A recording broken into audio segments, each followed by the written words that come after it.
오늘 설교의 제목을 함께 읽어보도록 하겠습니다. 결혼하는 날.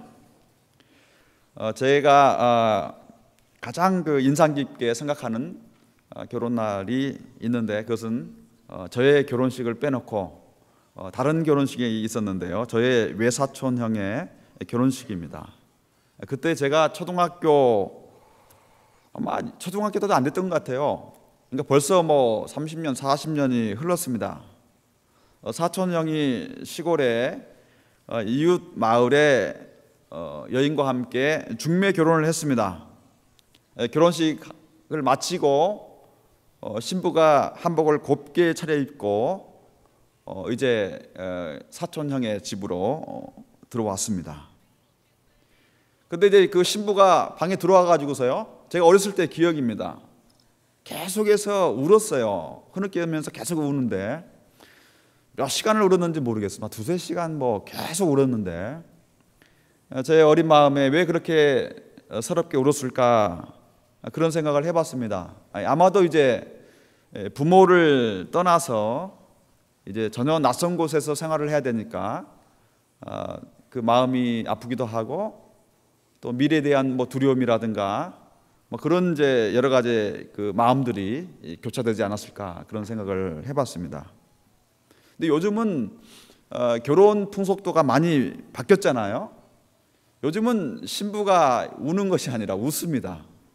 결혼식장에 가면은요, 싱글벙글 웃어요. 사람들이 웃으면 딸을 낳는데 그런 이제 이야기를 합니다만은, 사랑하는 사람을 만날 때 중매에서 만나기도 하고 연애 결혼도 하게 됩니다만은, 요즘은 중매를 하더라도 오랫동안 또 사귀는 시간을 갖습니다. 이성 간의 사랑의 해피엔딩은 결혼입니다. 물론 결혼이 지옥이다라는 사람도 있지만은요, 결혼은 어찌됐건 사랑하는 사람 간의 그 만남의 그 절정이라고 우리가 볼 수가 있는 것입니다. 오늘 본문의 말씀은 술라미 여인이 결혼식 날에 가마를 타고 예루살렘 왕궁에 입궁하는 장면을 내용으로 하고 있습니다. 결혼이 성사되기까지 얼마나 많은 일이 있었을까요? 성경에 기록되지 않았지만은요, 술라미 여인과 또 왕의 그 결혼식이기 때문에 그 중간에는 많은 일들이 있었을 것 같습니다. 술라미 여인 입장에서는 그 사랑이 깨질까봐 얼마나 마음이 졸였는지 모릅니다. 그의 마음이 무의식 세계에도 나타납니다. 1절 이하에 보시면은요, 술라미 여인이 꿈속에서 사랑하는 사람을 찾아 헤맸습니다. 사랑하는 사람은 늘 옆에 있어야 되는 것이죠. 그런데 그 사랑하는 사람이 옆에 보이지 않았습니다. 그래서 님을 찾아서 거리로 나섰습니다. 온 성읍을 둘러보고 찾아보았습니다. 큰 길에서 만나지 못했습니다. 당시에 밤에 치안을 맡은 순행하는 자들에게 물어보기도 했습니다. 고생 끝에 사랑하는 님을 만났고요, 집에 올 때까지 그 손을 꼭 잡고 어미의 집, 자기가 살고 있는 집에까지 올 때까지 그 손을 놓지 않았습니다. 그 두려움의 꿈이 끝나고 이제는 드디어 결혼식이 되는 그 날이 다가왔습니다. 솔로몬은 술라미 여인에게 타고 올 가마를 보냈습니다. 7절의 말씀에 보면은요, 솔로몬의 연이라고 기록되어 있습니다. 지붕이 달린 왕이 타는 가마입니다. 여러분, 가마 중에서도 솔로몬 왕이 타는 가마 얼마나 아름답고 화려했겠습니까? 이스라엘 백성의 역사 중에서 가장 부강한 나라가 바로 솔로몬 왕 때입니다. 그때는 전쟁도 없고요, 평화의 시대입니다. 주위에 있는 나라들이 그 나라를 부러워하고, 솔로몬 왕이 어땠어요? 지혜가 최고였잖아요. 지혜뿐만 아니라 하나님께서 부귀영화를 덤으로 주셨습니다. 그가 얼마만큼 부유했냐면요, 열왕기상 10장의 말씀에 보면은요, 솔로몬 왕이 썼던 그릇은 다 금이었다. 여러분 한번 생각해 보세요. 식기가 얼마나 많겠어요? 그것이 다 금으로 되어 있다고 하면은 얼마나 많은 돈이겠어요? 지금 금값이 엄청 비싸잖아요. 그리고 성경에 보면은요, 솔로몬 시대는 은이 돌같이 흔했다라고 기록되어 있습니다. 이 정도로 부강한 시대에 왕이 타는 가마인데 얼마나 화려했겠습니까? 솔로몬이 보낸 가마는 거친들을 해치면서 연기 치솟듯이 예루살렘으로 향했습니다. 그 가마는 레바논의 나무로, 기둥은 금으로 입히고 바닥은 금으로 꾸미고 자리는 보랏빛 철을 깔았습니다. 그리고 밖에는 호위병 60명이 그 가마를 지켰습니다. 야간에 있을 급습에 대비한 훈련된 병사를 통해서 그 가마는 예루살렘으로 옮겨오게 되었다는 것입니다. 요한계시록 19장에 보면은 마지막 때에 성도들이 경험할 어린 양의 혼인잔치에 대해서 기록되어 있습니다. 우리의 신부 대신, 신랑 대신 예수 그리스도, 그리고 하나님을 믿는 사람들은 예수님의 신부가 되는 것입니다. 그 결혼잔치에 참여하는 사람들은 성경의 말씀에 보면은 세마포를 입은 자라고 되어 있습니다. 요한계시록 19장 8절의 말씀을 우리 함께 읽어보도록 하겠습니다. 그에게 허락하사 빛나고 깨끗한 세마포를 입게 하셨은즉 이 세마포는 성도들의 옳은 행실이로다.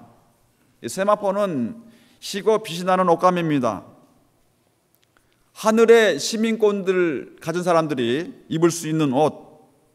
오늘 말씀해 보니까 세마포는 성도들의 옳은 행실이라고 했습니다. 세마포를 입은 사람만이 하나님 나라 백성이 될 수가 있는데, 그것은 바로 성도들의 옳은 행실. 어떤 사람이 하나님 앞에서 쓰임받는 하나님의 사람이 되는 것인가? 어떤 사람이 천국에 들어갈 수 있는 사람이 될 것인가? 그것은 바로 옳은 행실을 하는 사람, 다른 말로 얘기하면 행동하는 크리스찬입니다. 오늘날 우리가 귀에 꼭 담아 들어야 될 말씀입니다. 행동하는 신앙인. 여러분, 천국에 말로만 가는 것이 아닙니다. 예수님께서 말씀하셨잖아요. 나더러 주여 주여 하는 자마다 다 천국에 들어갈 것이 아니요 다만 하늘에 계신 내 아버지의 뜻대로 행하는 자라야 들어가리라. 우리의 구원이라고 하는 것, 우리가 말로 고백하는 것이 중요합니다. 그러나 더 중요한 것은 우리가 하나님의 뜻대로 행동하는 사람입니다. 하나님께서는 지식을 넘어선 순종을 요구하십니다. 물론 우리가 기도할 때 주여 주여 하면서 하나님을 간절히 찾아야 될 것입니다.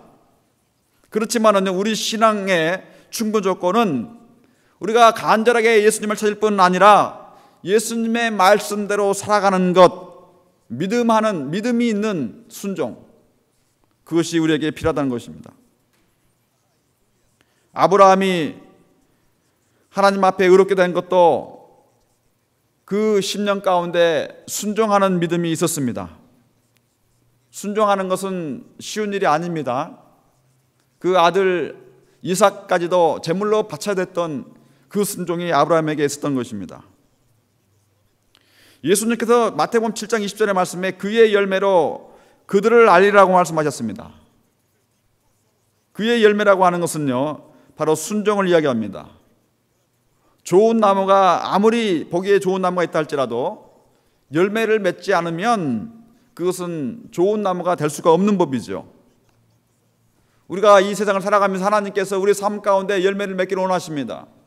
그것은 바로 옳은 행실입니다. 사랑하는 그 주님의 말씀대로 우리가 행하는 것, 이웃을 내 몸과 같이 사랑하고 겸손히 섬길 수 있는 그런 마음, 주님께서 말씀하셨잖아요.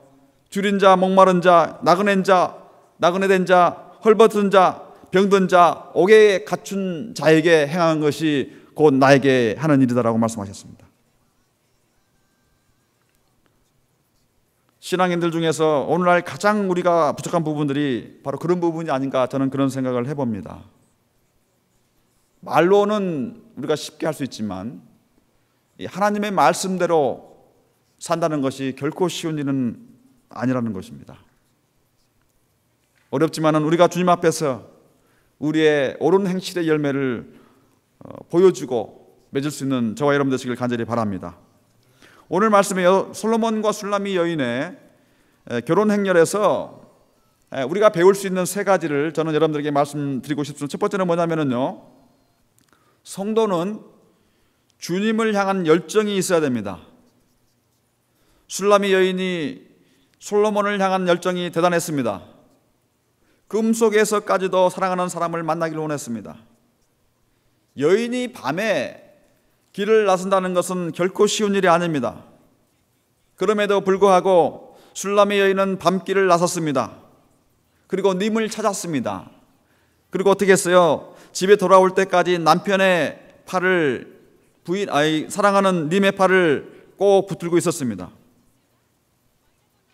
우리 신앙생활에도 마찬가지입니다. 우리가 주님의 팔을 붙잡고 꼭 놓지 않고 천국에 이를 때까지 우리는 그 믿음 가운데 살아야 될 것입니다. 예레미야 29장 12절 13절 말씀을 함께 읽어보도록 합니다.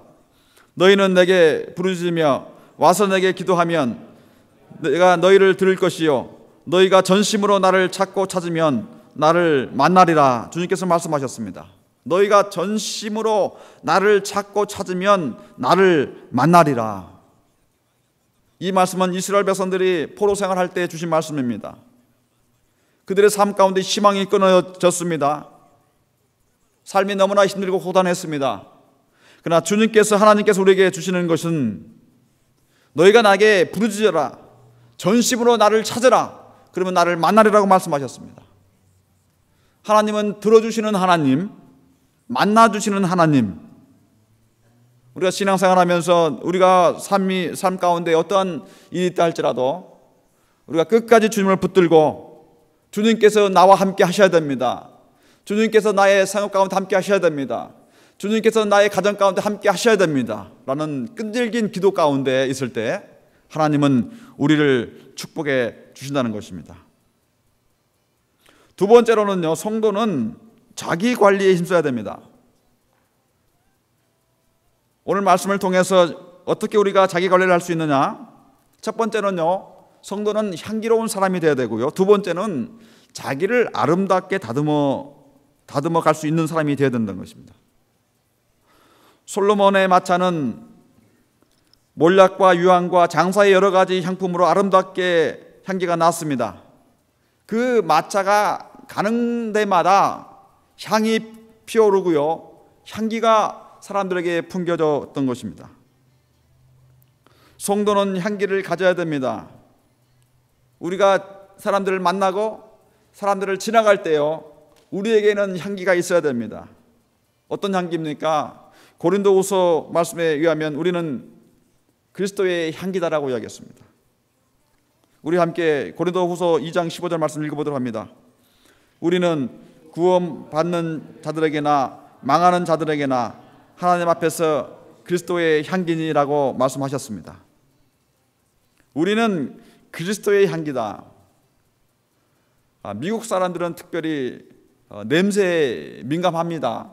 한국 사람들보다 더 민감한 것 같은데요. 마늘 냄새 되게 싫어하잖아요. 오죽했으면 드라큘라도 마늘을 싫어했습니다. 좋은 향기가 있는 곳에 사람은 모이게 되어 있습니다. 그래서 향이 계속해서 개발되고 있지 않습니까?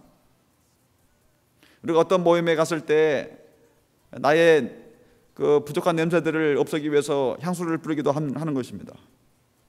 그렇지만 우리가 세상을 살아가면서요, 우리가 사용해야 될 향기는 예수 그리스도의 향기입니다.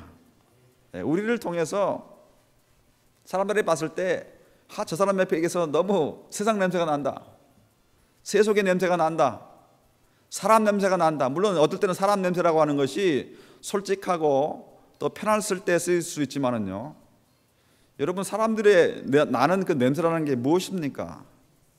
편안한 가운데는 뒤에는 늘 자기 것을 숨기는 그런 마음들이 있잖아요. 우리는 세상 가운데 사람들에게 나갔을 때 바로 예수 그리스도의 향기를 낼 수 있는 사람이 되어야 될 것입니다. 예수님의 향기는 세 가지로 요약하는데, 그것은 바로 사랑과 겸손과 섬김입니다. 사랑과 겸손과 섬김. 예수님은 평생 그렇게 사셨습니다. 우리가 우리를 보고 크리스천이라고 이야기하잖아요. 다른 사람들도 우리를 보고 크리스천이라고 이야기합니다. 예수님을 닮아가는 사람입니다. 그러니까 예수님을 닮는다고 한다면 우리 안에 예수 그리스도의 향기가 있어야 된다는 것입니다. 사랑하고 겸손하고 섬길 수 있는 마음이 여러분들에게 있기를 간절히 축원드립니다. 성도는요, 자기를 가꿔야 되는데 한 가지는 향기뿐만 아니라 자기 스스로를 잘 다듬을 수 있어야 됩니다.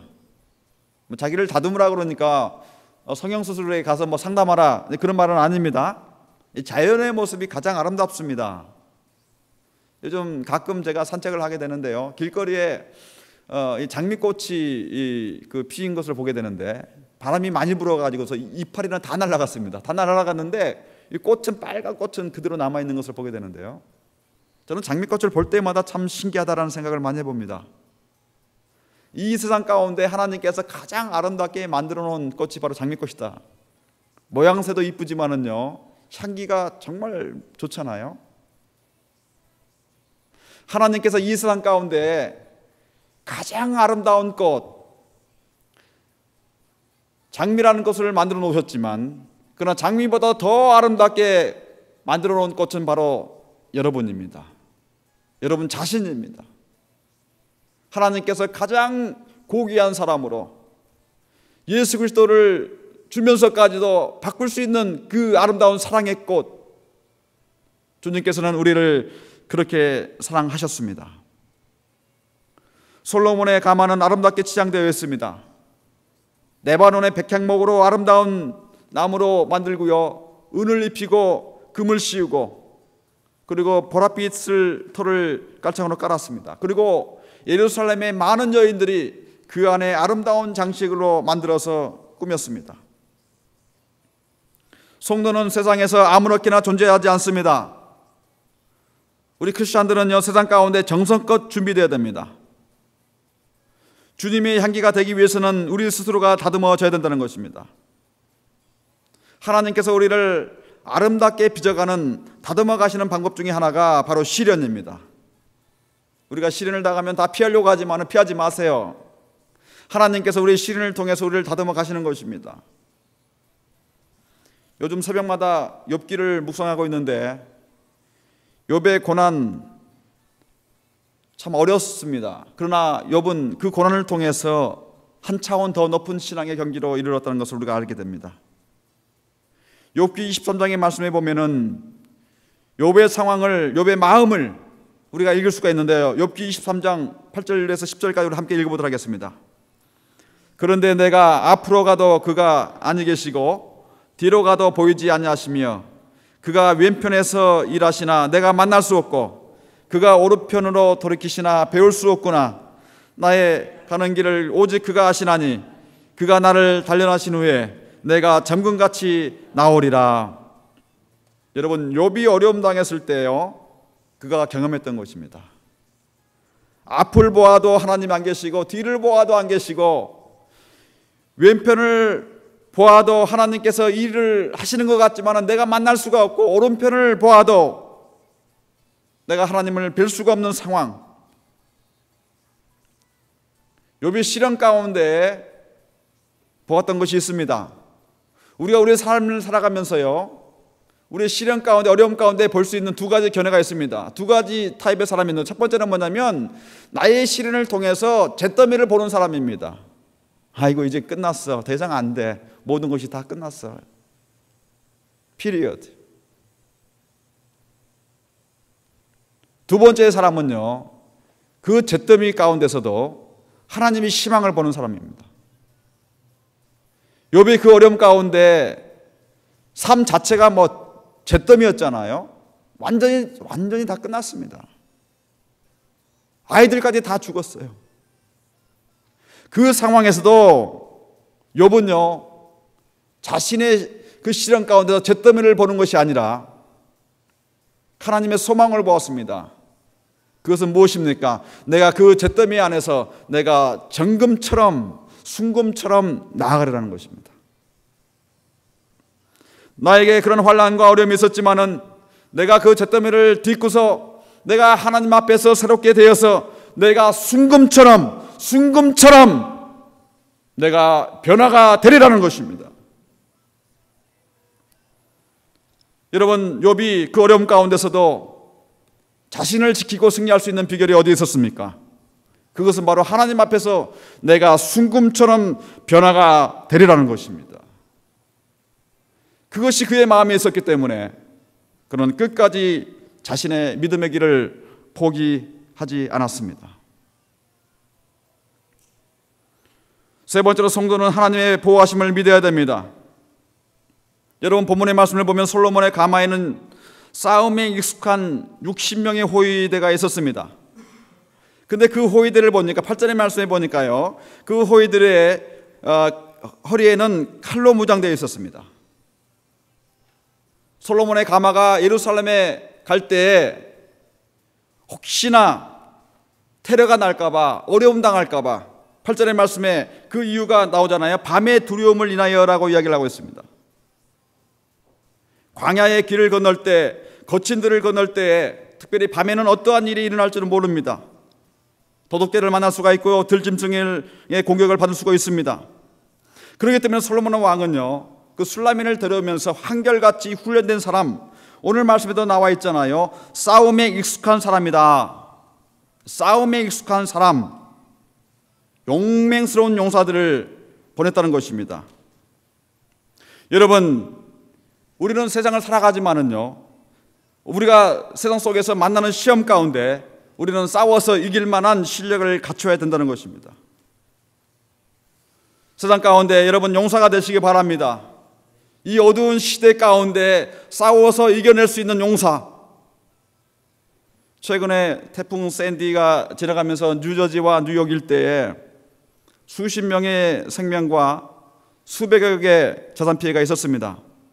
제가 지난 며칠 전에 뉴저지에 있는 친구에게 전화를 해보니까요, 인명피해는 한 100명이 넘을 것 같다라고 이야기하더라고요.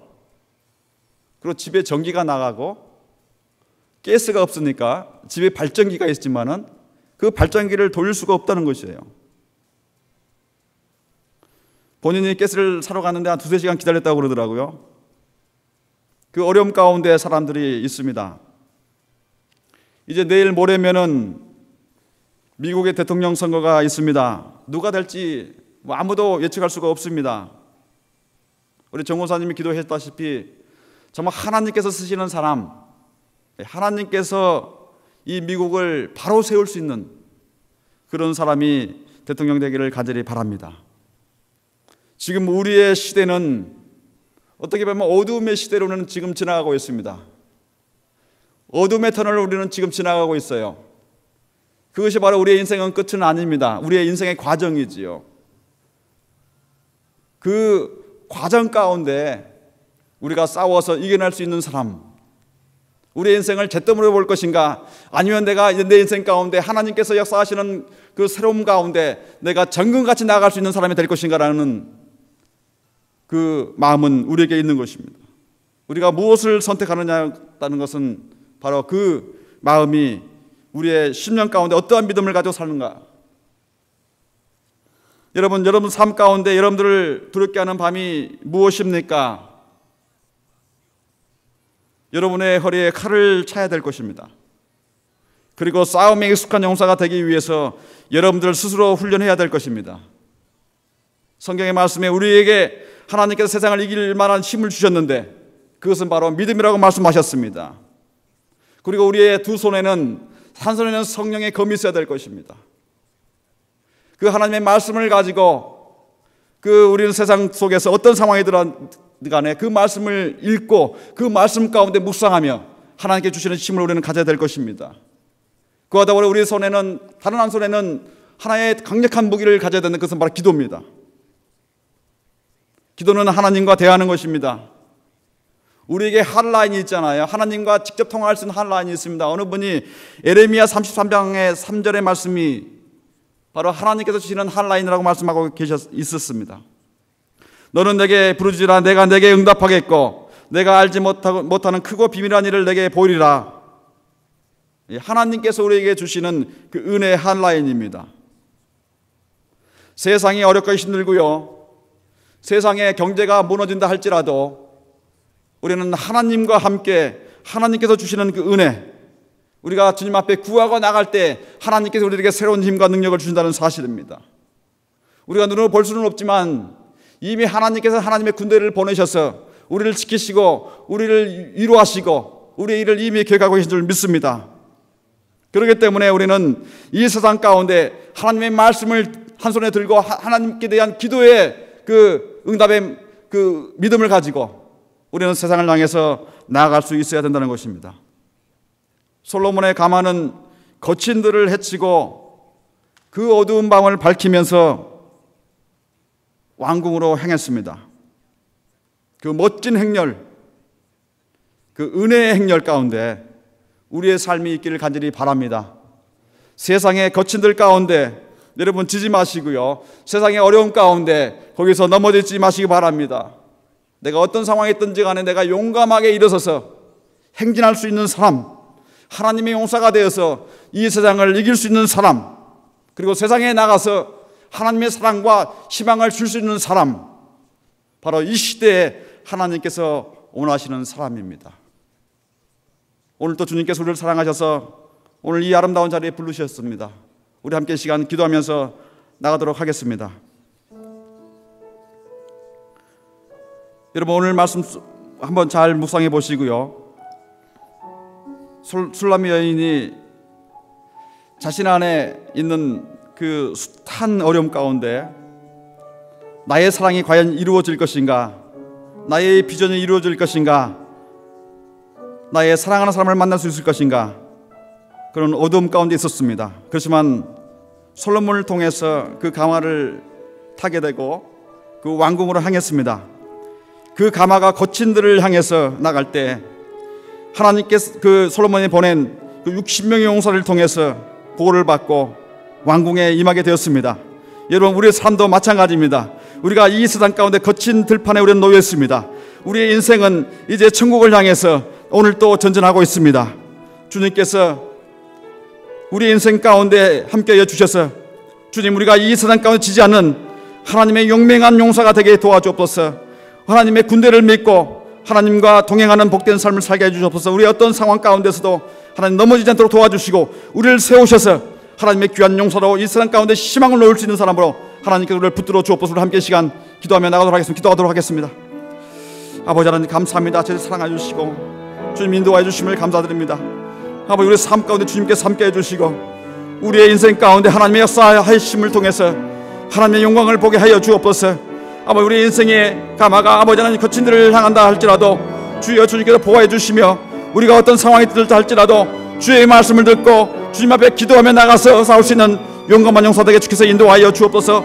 우리를 붙들어 주시고 사랑하여 주시고 하나님의 귀한 은혜 가운데서 우리를 인도하여 주옵소서. 오늘 또 우리와 함께 해주시는 그 주님의 역사하심을 저들 경험하기로 합니다. 주여 함께 해주셔서 우리의 모든 삶 가운데 하나님의 귀한 은혜가 있게 하여 주옵소서.